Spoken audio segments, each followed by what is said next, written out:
là, on arrive dans le premier endroit qu'on aime beaucoup, qui est un grand immeuble. On ne se rend pas compte de l'importance de ce bâtiment, mais il est énorme. Et c'est un endroit vraiment atypique.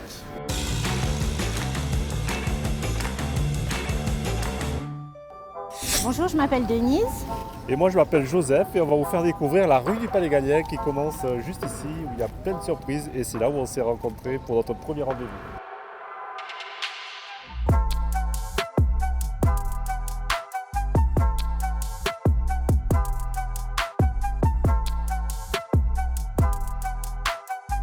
C'est une rue très commerçante et aussi avec beaucoup de points d'intérêt et on va arriver à la Grande Poste. Il y a un bâtiment art déco qui est anciennement donc la poste centrale de Bordeaux.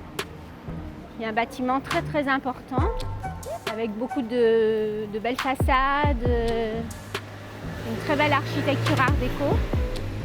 Aujourd'hui, c'est devenu un restaurant, un espace artistique et aussi un endroit, un commerce pour des artisans et des artistes qui vendent leur production.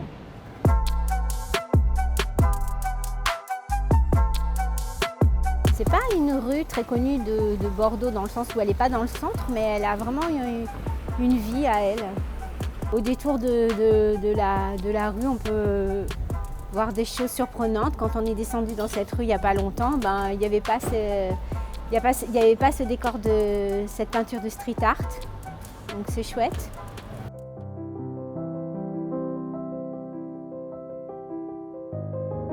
Ah, c'est de belles vitrines, que des belles choses.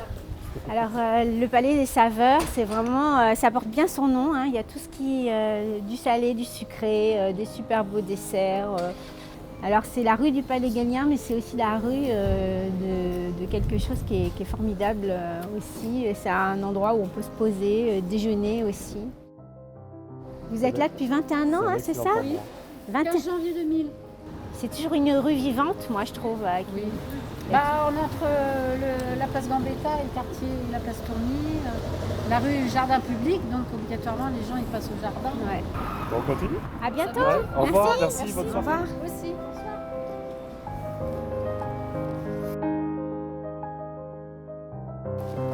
Donc là, on arrive à la fin de la rue du Palais Galien, qui aboutit à la place Gallienne. Cette place, elle est vraiment comme un petit havre de paix, comme un petit paradis, avec des palmiers.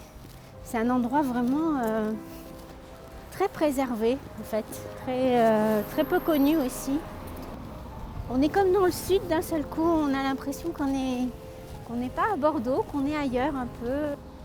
Et là de suite on voit les premières ruines du Palais Galien, juste au bout de cette rue. Et là, on est rue du Colisée. Alors là, on commence à se dire, waouh, il se passe un truc. On est au bout de cette petite rue qui fait paye pas de mine, la rue du Palais Galien, et on arrive face à un palais du IIe siècle, à 3 niveaux, qui a été créé pour être un lieu de vie, de spectacle, un lieu où il y avait du sport. On est juste à l'intérieur et on ne peut pas s'imaginer telle fois ça peut être grand aujourd'hui. C'est juste des ruines, mais c'est un palais qui a été très peu finalement utilisé. Ils ont mis beaucoup d'années à le construire et puis après finalement il a été peu utilisé, il s'est un peu dégradé. Et il reste quand même cette impression de grandeur juste dingue. Donc là, on arrive à la fin de la visite de notre quartier, donc du Palais Galien. On arrive rue Fond-de-Dège. Et là, on a envie de vous faire une petite surprise dans un lieu chargé d'histoire, mais qui a été maintenant rénové, qui est l'usine, je ne sais jamais. Marie Brizard. Voilà, Marie Brizard. Alcool, qui est un alcool qui est très connu des Bordelais.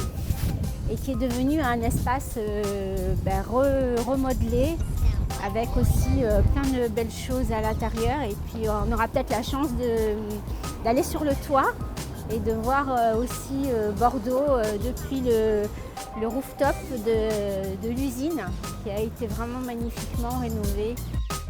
voit tous les bâtiments de Bordeaux en fait. On a la colonne des Girondins, là on a vraiment le palais Gallien dont on voit encore une des façades.